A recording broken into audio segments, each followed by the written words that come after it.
I'm going to yield my time to the gentleman from California to go along with to ask his questions. Being from Texas, the second largest state, we are over the fact y'all are bigger than us now. So I'll yield to the gentleman from California, another large state. I thank you. That's how this gentleman won his primary today.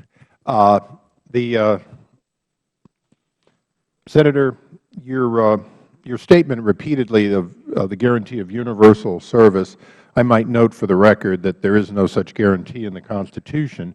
However, in my visits to Alaska, both officially and unofficially, going up to Prudhoe Bay, obviously looking at bypass mail, going to Alaskan islands, I'm totally committed to the fact that unless we find other sources of revenue to provide the appropriate subsidy for reaching those islands, that the Post Office will continue to maintain bypass mail, because, as both of you alluded to, it is more efficient than taking in a bunch of parcels in 70-pound increments. You don't have an argument with me. Both the legislation that's already been passed this committee and the next legislation deal only with the question of efficiency. Now, I might ask why it is that everywhere else, companies such as Alaskan Airlines, sooner or later have to rebid, and they can lose in a rebid. But in Alaska, they're guaranteed effectively in perpetuity to have what effectively is a legislative earmark for them to get a certain amount of revenue. Senator, do you have a reason? And I understand Congressman Young said that we're meddling and that they can't afford. I think he basically said he couldn't afford to have additional competition. Is it additional competition that is objected to? And if that's the case, then couldn't we name a number of maximum vendors, but then allow a bid in which a vendor could lose theirs, whether it's Alaska Airlines or a smaller one? Mr. Chairman, let me make it very clear again, and how it's operated, as you know, in 2002, I wasn't here when the original bill was done. I know Congressman Young can talk to it. Senator, you would not have wanted to be sitting in the office with Ted Stevens telling me not to meddle in Alaska when I asked him why he was locking out existing carriers. Very happy to answer your question. Mr. Chairman, the economy of scale, Alaska Airlines is a dominant player. It creates opportunities to create more efficiency and delivery of the system. I fly on those flights a lot. I know you came up one time and you went up to Prudhoe. Prudhoe is not a village. Okay? Senator, Prudhoe is where I went to look at other issues.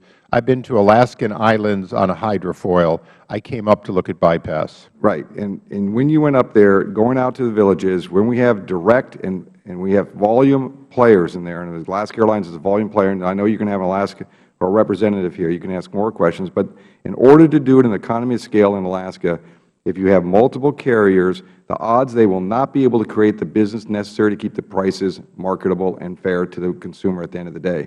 Now, you may disagree with that. I come from the private sector just like you. You're much wealthier than me, and I get it. But I come from the small business world. And you always want competition, but you also have to understand this delivery system, a parcel post. And I know how you packaged up your comments when you said they put them in big 1,000 packages. Well, that's because it's more efficient. If they didn't do it that way, they would do the 70-pounders. And the Post Office would pay that bill and that shipping cost, and it would be passed on. Senator, that wasn't the question. Would you be responsive to the question? And I want to be very fair to you. You came here to help us, but we're not arguing over changing the efficiencies that are in bypass mail. Yes, you are by the conversation. No. What we are talking about is excessive stops, additional port stops, if you will, of aircraft, the ability for carriers to bid to do additional work, for additional carriers to bid, and ultimately the possibility that carriers might not carry passengers but might only carry freight. These are areas we're looking at to try to wrench out $10, $20, $30 million worth of the cost of the existing bypass mail. No part of those freight shipments called bypass mail are we talking about eliminating.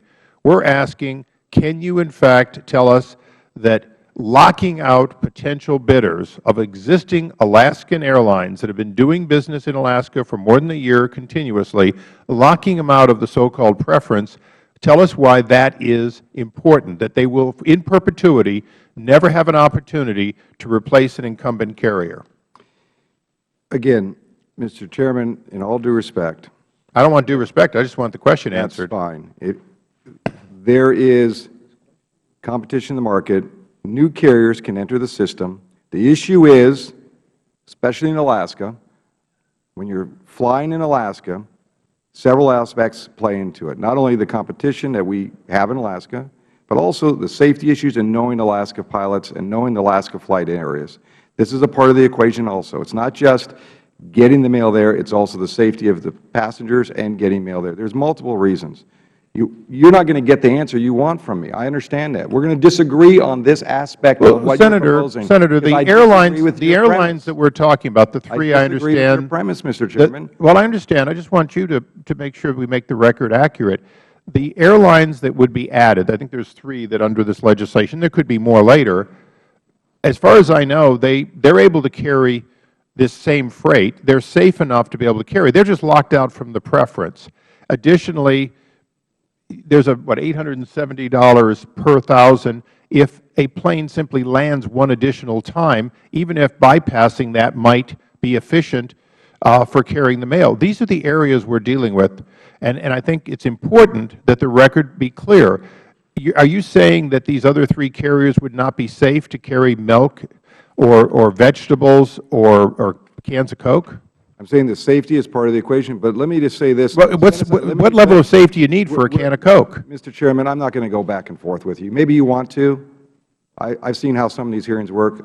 I operate differently in the way we have conversations. I'm not going to go back and forth with you over the same argument. I will just tell you this. The Senate has passed out of the committee in a bipartisan way a comprehensive postal reform bill that puts the postal reform on the right track with ensuring bypass mail stays in the way it is, because it's a small piece of the puzzle and does it efficiently. We have been able to balance the budget on the Postal Service and doing it the right way with the Senate bill and looking at all these issues. And bypass mail as it is today, which I will go back to my original quote, it's not broken, despite this committee hearing's title. And we were able to do it with Democrats and Republicans in a bipartisan way on the Senate side. Thank you very much. May I make a comment? Sure. Well, if you'd like to comment for a moment, Mr. Young.